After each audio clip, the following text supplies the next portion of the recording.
So thank you very much, Kristina, for having us here. Just to start off with, would you like to tell us a little bit about yourself? Yeah, well, I've ridden since I was tiny. Mum used to ride way back when. She just evented to about novice level, so the love of horses obviously came from her.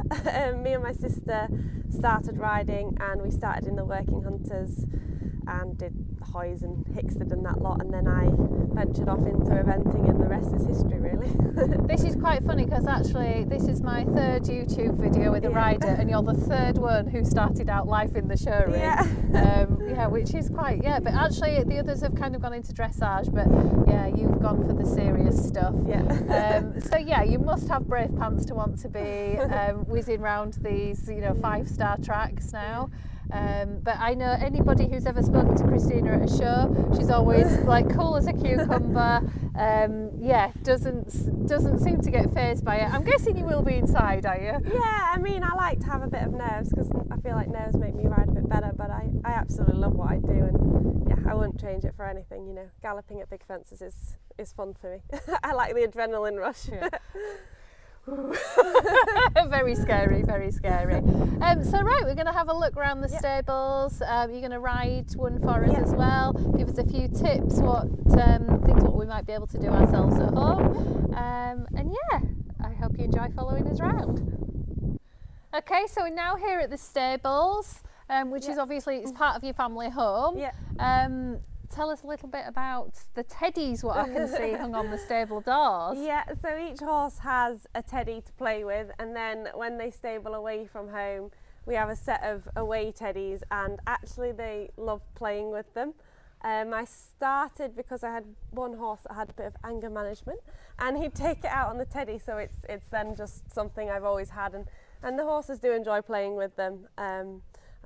It's kind of a little thing of mine that everyone always spots, but if you ever see my stables at a show, they're always the ones with teddies hanging down from them. Oh, we'll know how to find you then. We'll look for the teddy bears.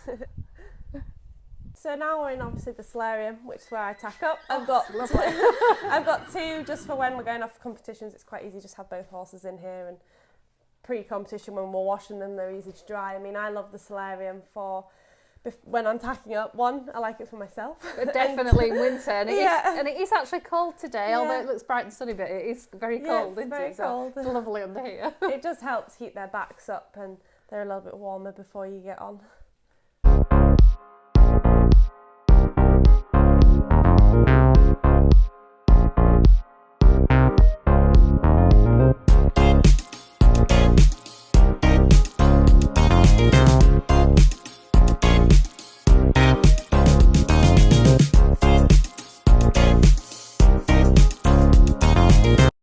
This is Rupert. Do you want to tell us a little bit about Rupert before he starts to show us what he's going to do? So he is 10 this 10? I think he's 10 this year. And he is one that I bought from a 6-year-old. He was with a show jumper, so he was doing all the jumping. And then I bought him, we went to Le Lyon as a 7-year-old. He's a very talented horse, and I think a lot about him. He definitely will hopefully be my next 5-star horse, along with a few others on the yard, but he will be aiming at going to Bramham this year to do the 4-star and just get established at 4-star level this year, and aim to do a 5-star next season, hopefully. Fantastic. And are you going to show us a few tips about things what we can actually make, like mere mortals like us, what might be helpful for us, not nothing like going and jumping the crazy jumps what you doing your normal training, but actually something what might be helpful for the majority of people, if you don't mind.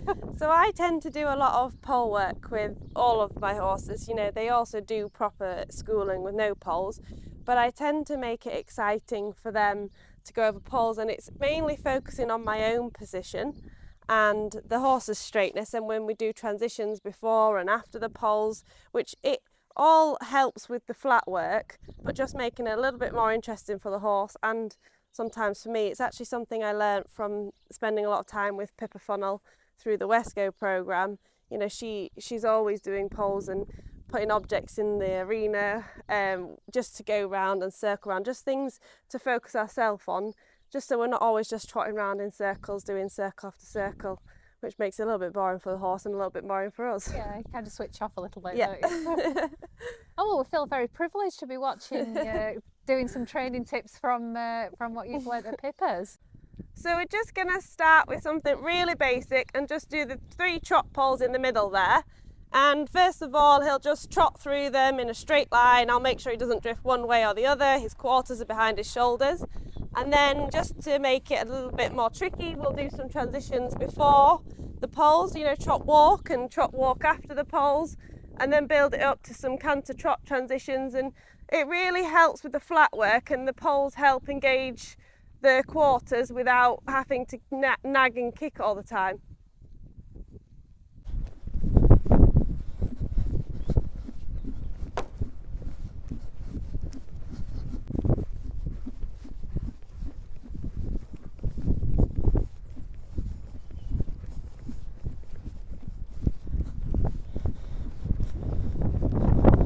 So I noticed that all of the trot poles are not actually poles. Yeah. 2 of them are flat ones. I just prefer the flat ones so that they don't stand on them. You know, when they stand on them, they don't twist their ankle and go over on them. I do need to get a few more, hence why there is one pink one there. But it also just makes him focus on the fact that there is a few different colours. Actually, it just focuses his mind on what his legs have got to do. Well done, Rupert. I'm just making him do some walk transitions after the poles, just to keep his hind legs underneath him. He tends to trail his hind legs a little bit. That would be his natural way of going, with the hind legs out behind him. So I find for him, the walk transition after the poles is more useful than the walk transition before the poles, because he is quite pushy behind.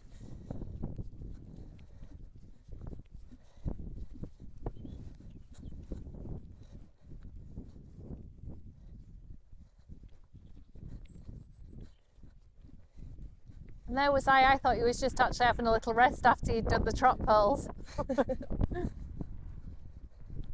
I'll do some from canter to trot just to keep the engagement up into the trot transitions. The trot transitions uphill, and then he's pushing straight away to the contact.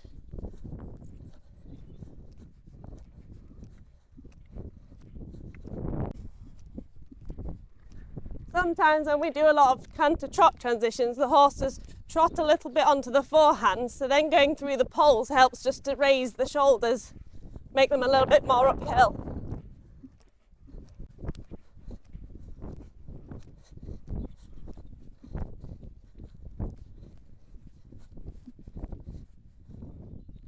Good boy.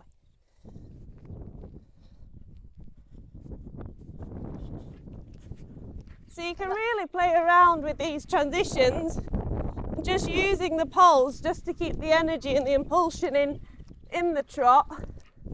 So you can play around like there when we halt after the poles. You can just keep changing it to what you feel underneath you or what you want. Your walk to canter transition looked effortless. Trust me, they've taken a long time. In fact, I'd go to say that everything looks effortless. You're making him look like a very, very easy ride there, and I'm sure he's not really. No, it's taken a lot of time and a lot of practice, a lot of hours. You know, sometimes you have to repeat things endlessly. You might repeat it 50 times till you get it right, but it's just about repetition, and just keep sticking to the system until you get it right. And sometimes we can be in the wrong position, and sometimes they could just be a bit lazy. And these are very simple exercises that anybody can do. Yeah, really, really simple, but really effective. I mean, I'm not quite sure that I'll look the same when I'm I'm doing them on my plodder, but we can definitely give them a go. Practice makes perfect. It does. Sorry, are you recording? Okay, so what exercise are you going to show us next? Just a real basic 3 canter poles on a curve, so we can go from a 20-metre circle. So you can start it just working on the rhythm, just basic through the poles, and then You can make the exercise harder by moving on into a medium canter, back to a working canter through the poles. And then you can make it a little bit more collected canter, medium and working canter. So you can really play around with the gears within the pace and using the poles then just again to help the engagement.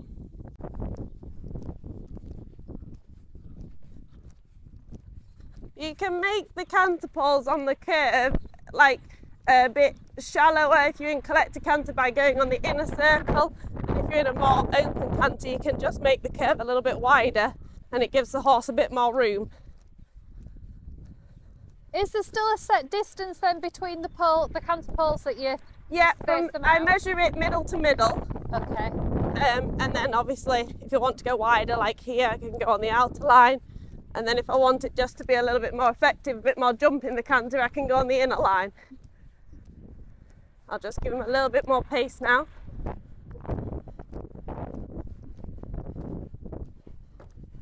And then work on a bit of collection. And the key thing in this exercise is to keep them light off the forehand, so you're not holding them up. It can be quite easy for us as riders to end up holding the horses uphill when really they need to be in their own balance, and the poles are there to help you. And you can use the transitions again after the poles, before the poles, however you want to use them.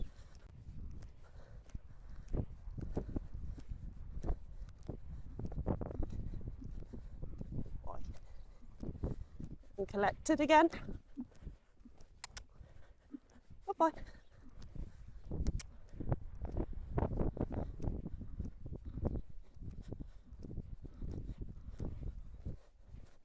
There, I just feel like he's getting slightly heavy, so we do the walk transition back into the canter, and now he's light again off the forehand. There, he's in a better balance.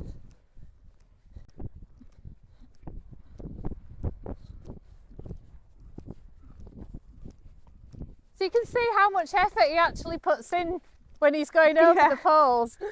He really does look like he loves his work. He looks so happy. Yeah.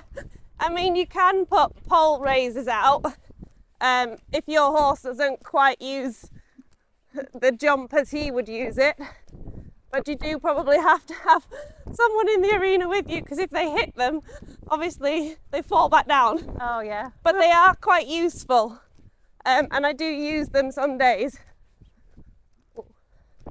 Yeah, I've noticed in lots of people's arenas they have all sorts of different things to raise poles with now. Lots of potties and yeah, different things from the garden centre, different plant pots and things. Pole raisers. Good boy. The aim is obviously to have the pole in the middle of their stride, but there I was a bit late in helping to adjust him, but here it's correct this time. Good boy. So in terms of his fitness, I mean, I feel exhausted watching you cantering round, and he's barely, barely taking a breath. I'm guessing he's also at his peak fitness as well, ready for the season. Yeah, I mean he's at 3-star level at the minute. He's aiming at Brahman, so his fitness is always building, but he would be pretty fit at the minute. And what about your fitness? I mean, you're holding a conversation with me. Again, whilst riding the horse round, cantering round. What are you doing to keep yourself fit? Well, I have a regular PT session once a week at the gym to help with that. And then I do ride 9 a day, which keeps a good base fitness. Absolutely. But I do a lot of gym work myself, because otherwise if I'm not fit and strong in my core, then I can't expect the horses to perform at their best if I'm not riding at my best. So I do as much as I can to help them. And it is a lot of gym work, but we have badminton looming and I've got to be very fit to ride around that course, otherwise I'll let Google down. Absolutely. So do you do a lot of cardio work as well as sort of weights and strength work as well? Yeah, it's a lot of core stability, a lot of cardio and weights. So we do a bit of all round, a bit of everything really, because actually eventing, you know, we need all-round fitness, not just core strength and not just pure strength. We need a bit of everything just to help them, really. And I know you've suffered with a bad back in the past as well, so that must help with your back as well, mustn't Yeah, it? I found that the gym has actually been really helpful with strengthening my back, so I don't quite struggle with my back as much anymore. And do you what about stretching? Do you do any yoga or stretching, or? I do stretching. We don't do yoga, not yet. I have a regular physio, Beth. I mean, she's great at keeping me on the road.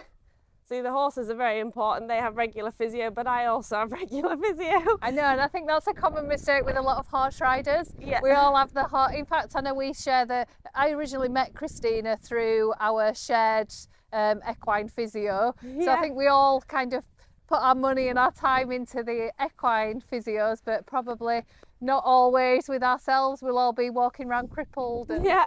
we'll just take a paracetamol instead. Yeah. So yeah, obviously an elite rider like yourself, you're on top of everything now, so which is brilliant. We try to. It's marginal gains. Definitely, and everything makes a difference, doesn't it? Yeah, it does. It does. And what's Rupert's full name for anybody who's wanting to follow him on his journey to Bramo?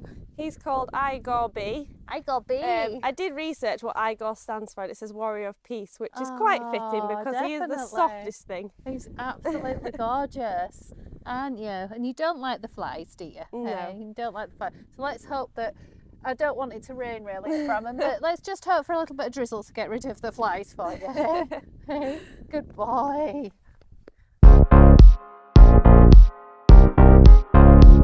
So we're now in the feed room. This is what everybody's feed room needs to aspire to be. I mean, look how tidy this is.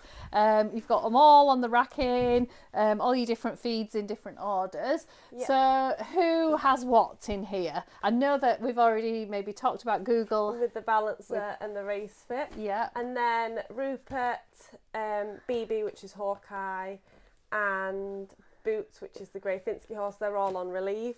And then Duella and Essa, who are quite feisty mares, are just on your basic super fibre cubes, so they get all the fibre that they need and the nutrition, but they don't need any added extras. And then my young one, Norman, who is 5, he's just on a couple of essential balance there, and then he has some fibre cubes just to add a bit more fibre into his diet, but at the minute he's getting quite a lot of grass out there. I've got quite a lot of grass on his field, so he's just needs his balancer and a few nuts. So other than Google, really, everybody else is a real fibre and oil sort of based diet. Yeah. Keeping them level-headed. Obviously, the Relief's got more energy in than the super fibre cubes have got in, although they still are a completely cereal-free diet. Yeah. But they have obviously got the added gastric package in there as well, so that's going to help support in terms of gastric ulcers as well. Relief is kind of my go-to. Relief's up, yeah, absolutely. It is my go-to. I do sometimes use Enduro when Rupert is in full 3-day fitness. He sometimes needs a bit extra, so he goes between Relief and Enduro because they mix quite well. But they do. Relief is the good one. I was going to say, and that's the beauty of those products, that you can swap in between them as well. So you're basically in control of the horse's energy, rather than us being in control of. We're not the ones sat on the horse, so you know what sort of type of energy you need. And obviously the recovery mash is an absolute winner for everybody. Make sure that you're getting the fibre and the fluid into them when they're away travelling. Do you use it also as like a pre-travelling, so to make sure that the horses are hydrated before you arrive at the events as well? When it was really hot summer last year, they actually, all of them were having a lunch of mash of just a lot of water, so I knew that they were getting a lot of hydration. And actually through the ice they had mash warm, so they had a lot of warm water instead.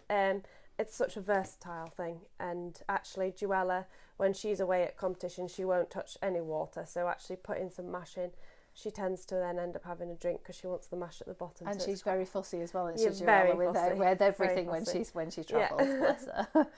So just keeping it really simple, as we always try to do for big competition yards. So if somebody else is obviously feeding the horses whilst Kristina's away competing, everything's really, really simple. And we have got the feed boards with everybody's names down and everybody's diets on there as well. So again, it's just keeping it simple for everybody, and it gives the horses everything that they need. You can see by looking at your horses, they're always definitely bursting with that Saracen shine, as we've seen with Rupert when you were riding around the arena today. Yep.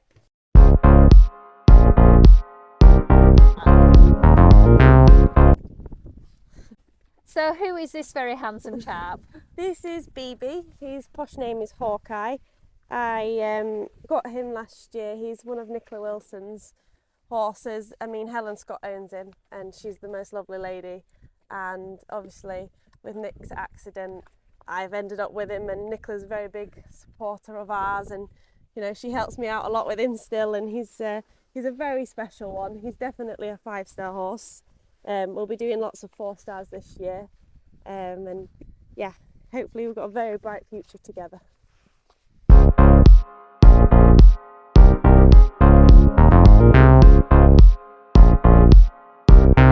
So this is Google, your top horse, superstar. Yeah. So she's just been at Thoresby this weekend. Yeah. How did she go? Yeah, she ran round Thoresby 4 start for her final run for badminton.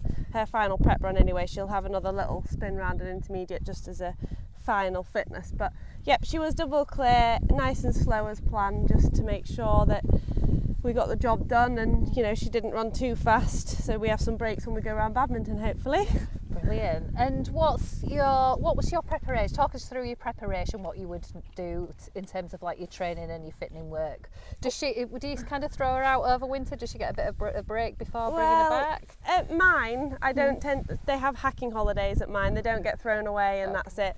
So once the season's over, well, she ran barely, and she had 2 weeks just in this field, just happily grazing, and then she had a hacking holiday, so she was worked 4 or 5 times a week, so she didn't go in the school, so it wasn't anything too much on the brain. And then in December she started going back in the school, and it was all hands on deck for badminton, really. Yeah. So she started galloping in middle of January, just to start gentle so we can build it up nicely. It's not all too much at once then. Yeah. Now you always say, I know we can't see her because she's got a rug on at the moment. It is, although it's sunny, it is a bit chilly, so we won't strip you off naked in the field. But you always say, oh, she's fat, she's fat. She's not fat. I can assure you, anybody who looks at Google, she is a horse that actually is quite deceptive. So she's quite a deep horse in a barrel, so she always looks a lot bigger than she actually is. But I promise you run your hands across the ribs, you can feel every rib, the fat falls away from her spine. I think she probably just isn't the shape, is she, of a traditional kind of like a blood sort of horse. She does look more like a dressage horse. Yeah, she does, yeah. She's actually got quite a bit of French thoroughbred in her, but she's taken some Irish lines that are somewhere with the big chunky shoulder. But yeah, she's fat fit, as I call her. But and she's a good doer, isn't she? Yes, she is. So what's her feed that with what you've got her on? She's usually Essential Balancer as her main part of her diet. She's always on a cup of Essential Balancer, and then she has the Saracen Race Fit cubes, which nothing else is on the yard, but it works for her, and she can just have a cup of that every day, and then she has more as and when she needs it. And she obviously has recovery mash. She does love a bit of recovery mash. And she's doing really well. Yeah. So, well, we can't wait to come and cheer you on at badminton. We're super excited about it. So yeah, you'll have all your little fan club from Saracen cheering you on, and we'll look forward to seeing you. We just need you to have a good safe run. That's all we want. That's all we want you to do. We don't mind what you do, as long as you both come home safely. Well, if I look after her, she'll look after me. Oh, good girl.